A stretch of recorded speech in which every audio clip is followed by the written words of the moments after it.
voudrais bénir ce jour Jésus-Christ de Nazareth, qui permet que la Côte d'Ivoire puisse entrer dans sa 56e année d'indépendance.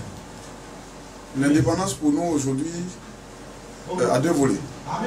Le volet spirituel et le volet physique. Saluer le courage vraiment de tous ces hommes, de toutes ces femmes.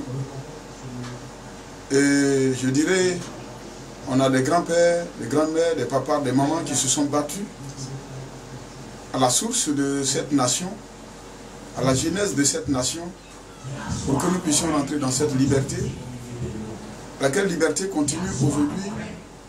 Et nous sommes encore en train de vivre avec le gouvernement en place, la Côte d'Ivoire émergente.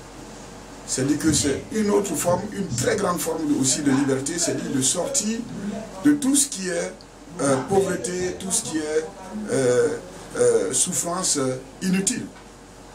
C'est de s'aimer les uns les autres. Et encore, la liberté sur le plan spirituel.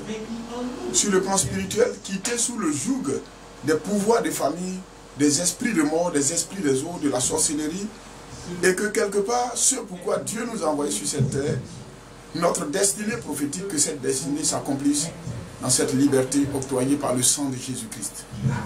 Oui, et encore la liberté de la Côte d'Ivoire célébrée 7 août 1960. Aujourd'hui, nous sommes au 7 août 2016. Et donc, un dimanche. Pour dire que pour nous, c'est une grande joie. C'est une grande célébration. C'est une grande liberté. Christ n'est pas mort pour rien. Christ est ressuscité pour la Côte d'Ivoire, pour l'Afrique et le monde entier. La liberté à toi mon frère, la liberté à toi ma soeur, parce que Christ peut te donner une liberté spirituelle, la liberté physique, la liberté totale, jusqu'à son dernier avènement. Reste béni, soyez bénis, et que la Côte d'Ivoire, l'Afrique et le monde entier soient sous le règne de Jésus-Christ de Nazareth. Amen.